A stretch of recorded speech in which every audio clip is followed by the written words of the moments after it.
Hi everyone, welcome back to episode 76 of Casual Watch Talk. You're joined by Sam and Chris and a special guest, Justin, who was on our show a few weeks ago. How have you been, Justin? I've been good. Thank you for having me back. Chris, how have you been?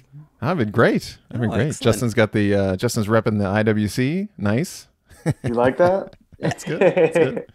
Well, this week, what we thought we'd talk about is a few weeks ago, Justin joined us. Justin's from our local neighborhood Rolex AD here in Orlando.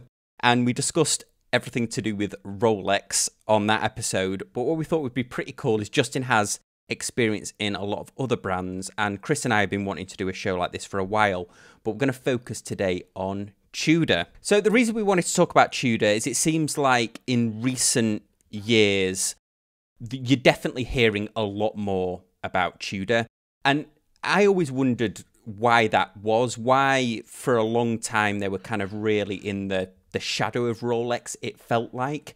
So I wanted to do this show so that we can go through a bit of the history of Tudor and then bring it up to modern day, because I've owned a Tudor Black Bay 58. Before we dive into all of this, let's just look at a bit of a history. If you're not familiar with who Tudor are, the name was originally trademarked in 1926 on behalf of Hans Willdorf, who of course was the owner of Rolex. And in 1936, Hans Willdorf really took over the Tudor brand. And the idea was to offer more affordable watches alongside the Rolex brand. Typically, they would use off-the-shelf movements while using the Rolex quality bracelets and cases.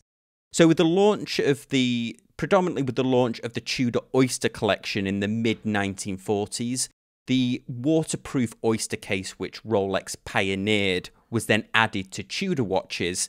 In 1952, Tudor released their first self-winding model, which is now known as the Tudor Prince, which is actually quite a collectible model. And it used a Rolex self-winding mechanism instead of an off-the-shelf one. Bring it up to modern day. The recent Tudor models, I think really from 2012, was where they focused on their dive watches. They bought the Heritage Black Bay out, which was a reinterpretation of the early Tudor Submariner. And then they also bought out the Pelagos, which I know is a big fan favourite of Chris's. 2013, the Black Bay actually won the Grand Prix de Horologie in Geneva, and also the Pelagos went on to win the Sports Watch Prize in 2015. Then they started doing some really interesting designs, particularly the North flag, which I would say is one of their most distinctive ones. And then bringing it right up to modern day, which is going to be the primary focus of this show, they released the Black Bay 58 in 2018, which I think really exploded the brand. Justin, I guess, kick this off. I'd really like to hear your point of view. I know you had some experience in selling Tudor. In 2004, Tudor stopped all USA sales. They returned in 2013, it seems like, with a vengeance. They really wanted to reinvent themselves and aim the brand at a more youthful market. To be honest, I think everything that they've done this far has been fantastic. Definitely, I think has gotten out of Rolex's shadow, with the Pelagos, with the Black Bay, and starting to experiment with a lot of other cool, alloys like bronze and silver, etc. So you actually sold Tudor for a little while? I did. Only for about a year or so. I've owned a Black Bay. I mean, fantastic watches. I don't want to call it a beater, because it is a $3,000 watch, which is it's very expensive. But I mean, the quality, you really just can't beat it. So I actually didn't know that Tudor had left the U.S. So, I mean, when I got involved in watches, it was early Pelagos days. I didn't realize it, and it was really up, heading up, I think, from there. So, fascinating. What did you guys think of the 2021 Watches and Wonders, the new Tudor releases? Do you know what I think is interesting about one of the distinctions between Tudor and Rolex is Rolex has always carved its own path, hasn't it? There's not often times that you can draw model lines from things that people have really wanted from them. In fact, that's why it's so hard to do a Rolex predictions video, isn't it? Because a lot of time people make predictions pre-Watches and Wonders, and Rolex do.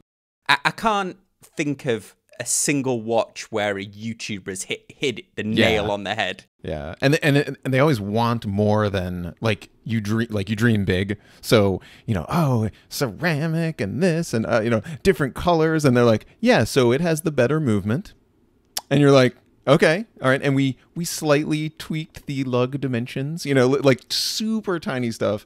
That is a very Rolex trait, and that's okay. And as we've definitely discussed on this show, like, yes, there are people that want them to go crazy and do crazy stuff, but that's not what they do. They're going to go incremental and change it. But here we have Tudor. I feel, and I think Sam feels too, like they're easy to experiment. I mean, we see stuff, fun stuff, different stuff, colors, these sorts of things, different materials that they'll really stretch out and try for their sports watches. Yeah, absolutely. And I feel like they do respond to what people want. The watch community definitely wanted they loved the Pepsi Rolex, but it was hard to get hold of at the time. So they wanted an alternative. So Tudor's like, great, we've made a GMT alternative. Then people were loving the Black Bay, but people were like, oh, this would be great if Tudor had their own in-house movement in here. So suddenly there was an in-house movement version. And then, of course, the only other complaint that people had, with the exception of it doesn't have the date, which is my complaint, but the only other complaint that they had was it was slightly too big for smaller wrists. So Tudor was like, well, you know what? Let's go for it. They do listen to what the watch buying public is really interested in, and they bring it out. And then also they try some really cool stuff, don't they? Like that P1, that military one. Now, have they discontinued the North Flag? Oh, the North Flag. Yeah, I don't know if they still make it. It was no. Okay. That was one of those where I think Tudor tried some. I mean, completely different, modern font on it, super sports watch style, where they came out. I feel like that watch has a super cult following. It's iconic to Tudor as well, because it's named after the famous expedition that they did to Greenland in like the 1950s. Yeah. But yeah, you're right. Not only was it a different font, but it was about that time, wasn't it, that Tudor even changed their logo from the rose logo to the shield logo.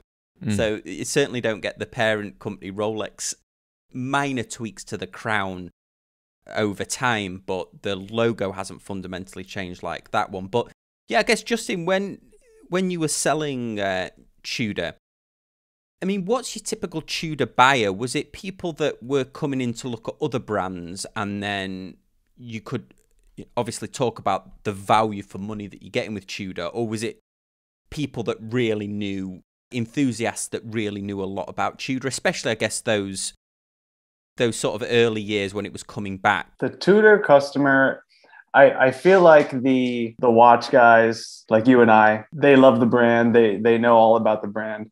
There is a small group that doesn't really know too much about it. And, as soon as you say that it's a part of the Rolex family, they're into it. It's a lesser price point. I feel like the main Tudor client is definitely for the watch guy. So it's definitely more educated buyer that comes in with a mind of what they're looking for.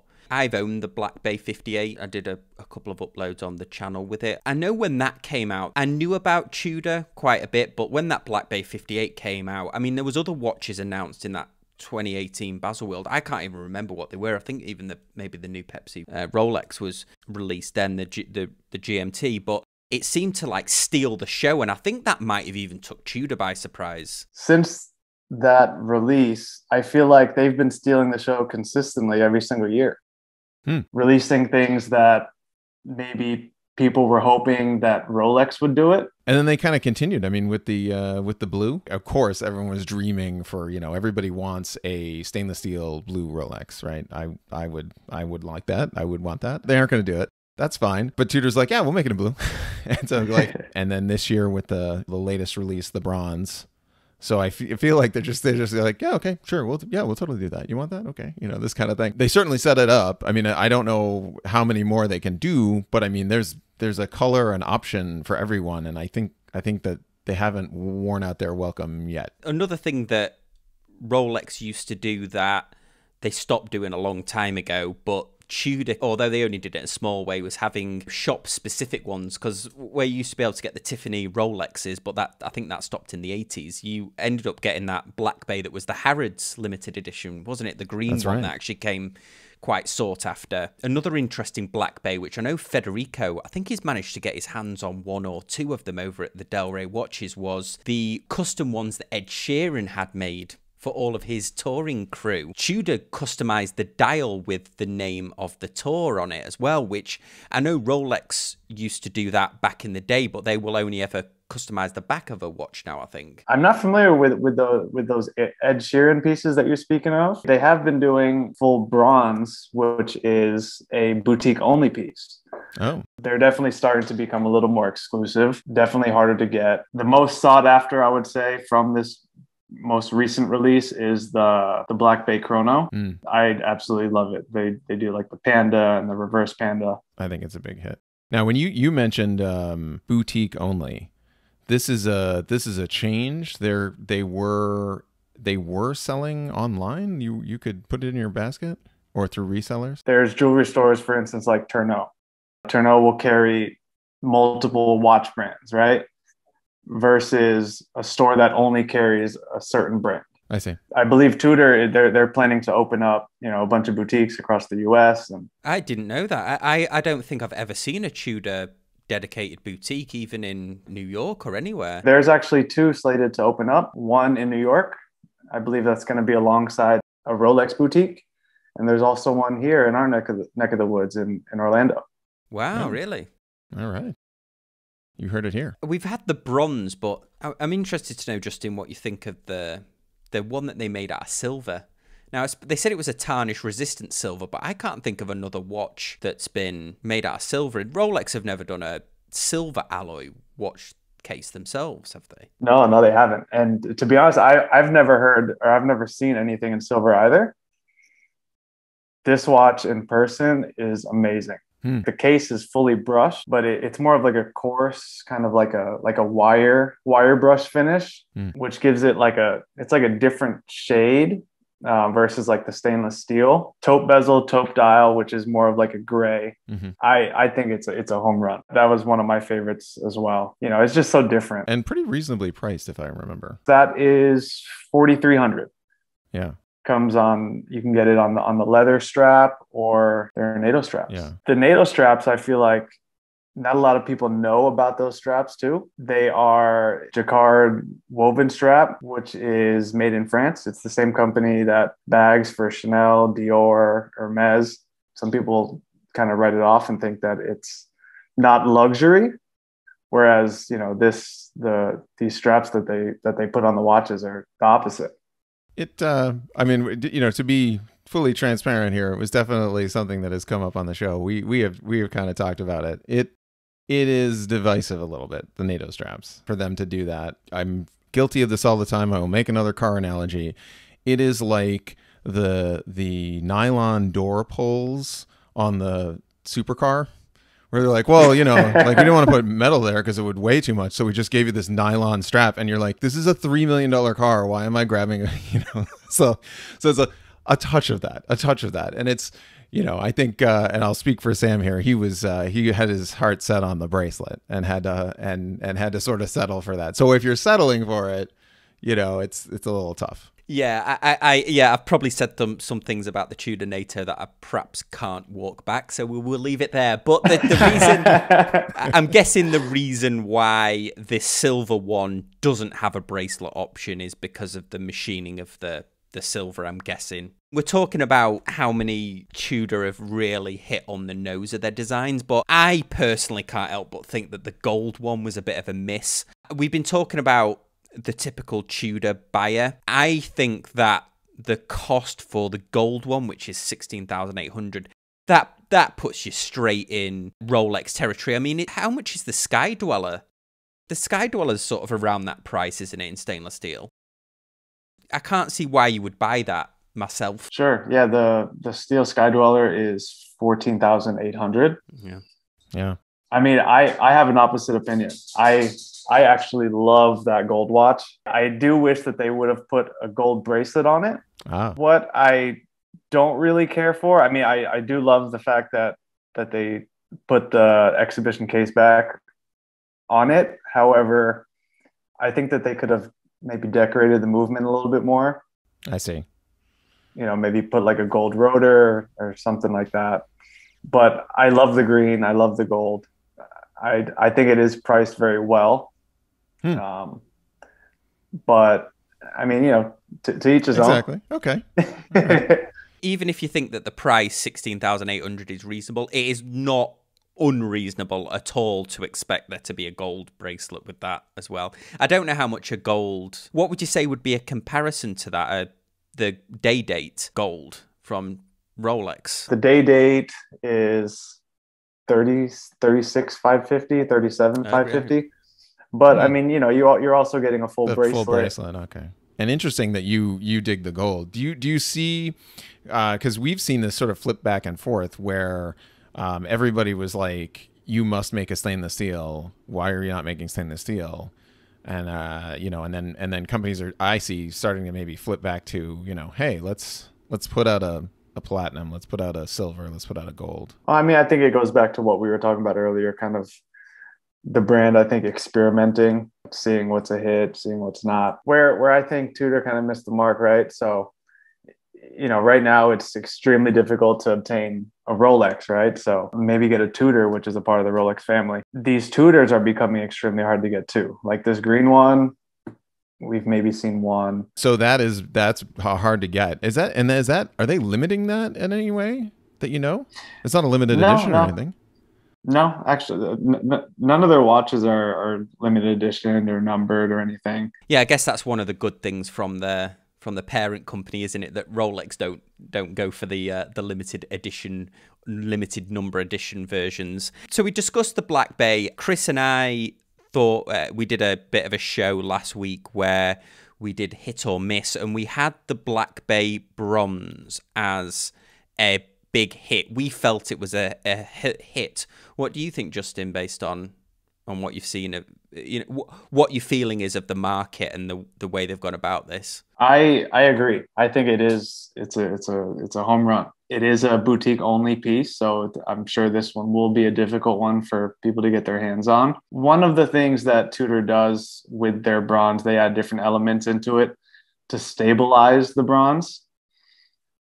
And, you know, I've seen multiple Tudors, you know, months after in bronze, and you do get a patina, but it's not as harsh as some of the other bronze watches that I've seen, which I actually really like.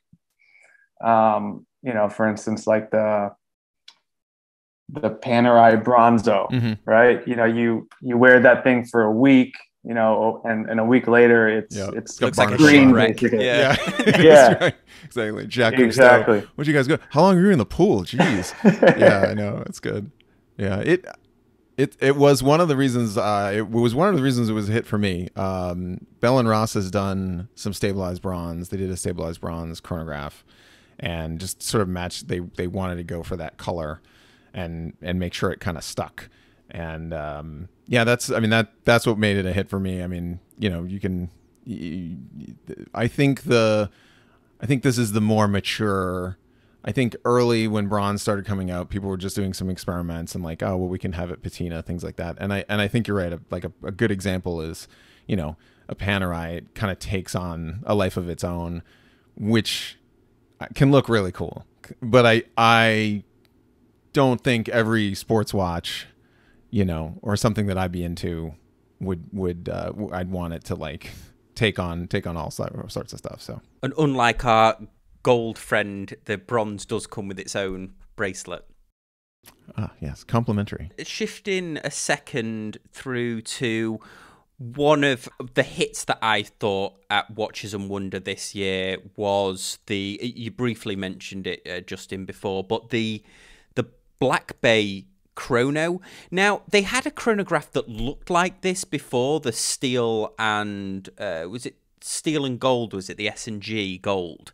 And they've had other chronographs that look a bit similar to this, but for some reason, and I presume everybody else felt like this because I know they're quite hard to get hold of, the proportions of this just look right. It was funny because I felt like Zenith when they brought out their chronograph and everyone was calling it the Zenith Daytona.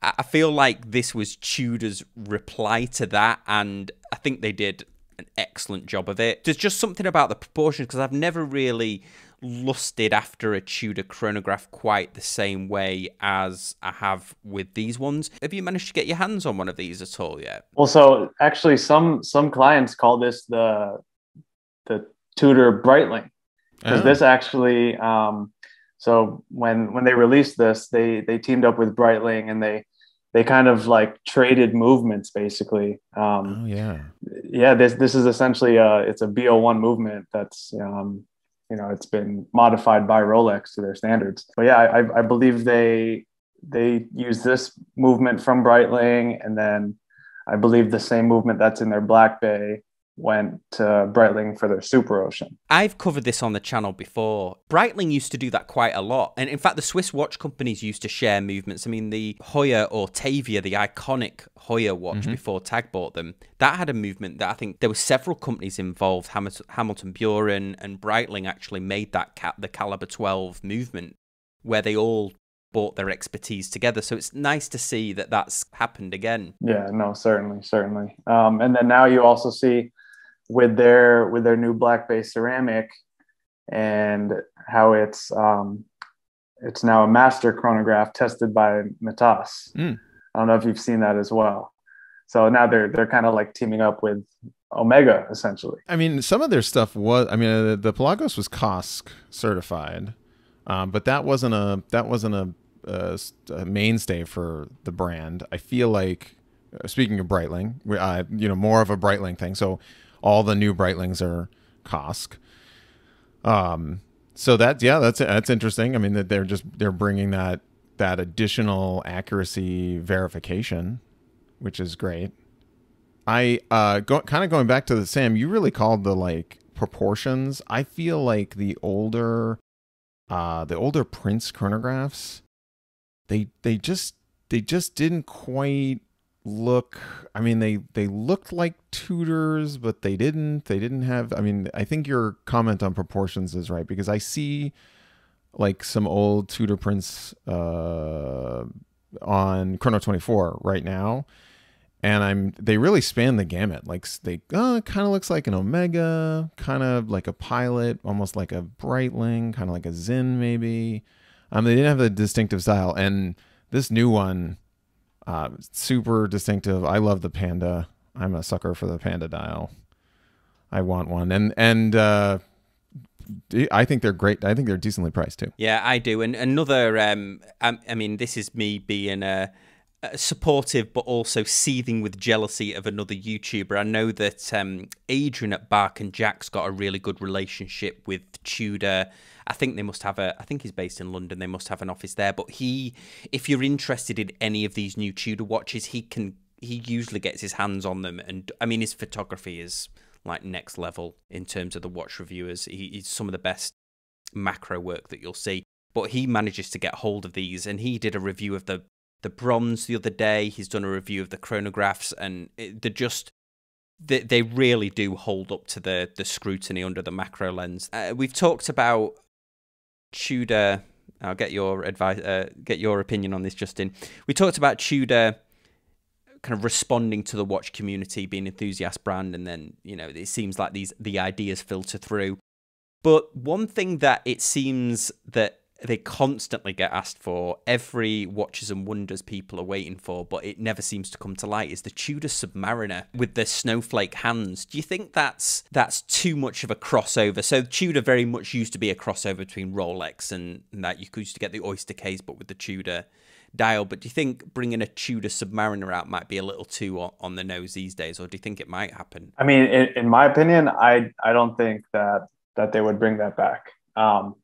I think that, Tudor's started to carve their own lane, and I think the Black Bay is here to stay. If they were to do the Submariner, I feel like it's too Rolex-esque, if you will. But we really want it. Yes. Yeah. But no, yeah, but me why too. can't me we too. have it? Yeah. Don't make me buy a homage. No. Right. I think it's fair to say as well, we've been giving Tudor a lot of props here, but I think one thing I personally think that they struggle at is where Rolex obviously does an excellent job of the date just, the Oyster Perpetuals, the Lady Date Justs. I feel like Tudor still is kind of finding its way with maybe the women's watches and the more dressier pieces. Having said that, I've had no experience in selling Tudor. So do you have an opinion on that, Justin? Do you see a lot of dress pieces being asked for from Tudor, or was it more the core Black Bays and things like that we've been talking about? Tudor actually just released the Tudor Royal 41 millimeter at 36, or no, sorry, at 38, and there's a 34, which is, smaller lady size. And the feedback for that has been great. It has like the integrated, case bracelet look. This is the one with the fluted bezel sort of look. Yes, Okay. yes. I've seen this. Yeah, and that's been a hit. I think it was definitely needed. For their ladies' watches, also dressier watches, and they also make the Black Bay 32, the 36, and the 41. So there's a Black Bay for everybody. Yeah, I'm seeing it down. Looks like they've got even as small as 28. Tiny, 34, 38. So these are in men's and women's sizes. So it's the same, and that's newly out. Oh, all right. Something we haven't covered. Yeah, it's a dressier integrated bracelet sports watch, which definitely is certainly popular, and I would say not something that I would wear, but that doesn't mean that we shouldn't talk about it. So actually, this is new to me. This isn't far off your Oyster Quartz, is it? It's very similar. Yeah, very similar. It looks a business, and very reasonably priced there at 2,000. Yeah.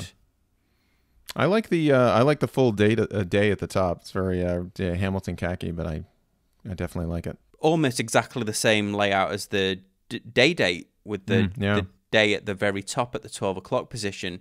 Yeah, it's a handsome looking watch, that, actually, and that's quite a reasonable price as well. And it's got it's not really a fluted bezel, it's kind of it looks fluted, but it looks like it's semi-textured. Yeah. I mean, it's all steel. It's not like it's a precious metal or anything. It's like a flute and polish is what it looks like. It's tough when it's straight on. I'm seeing some of the additional pictures you can pop up there. Definitely a cool watch. I think it was definitely needed. Some clients have been saying that they feel that they're going to kill the Black Bay because they release so many variations. I think it's a different buyer. Bell and Ross did this with their new integrated bracelet, the BR05. They get it, but like giant square sports watches are not for everyone, and that's okay. and we can come up with something that's a little more every day in the office, in the boardroom sort of wear, and for those particular buyers, because I don't think they're the same people. So if you're just sitting back and like looking at Tudor and saying like, oh, you should have done this, you shouldn't do this, whatever, like it comes down to what's going out of what's leaving the glass case. Is there anything that we think that is missing from the collection, or anything we'd like to see from Tudor? I mean, I'll kick it off. I'd love to see a Black Bay 58 with a date on it. It could be the date at 6. It could be the date at 3.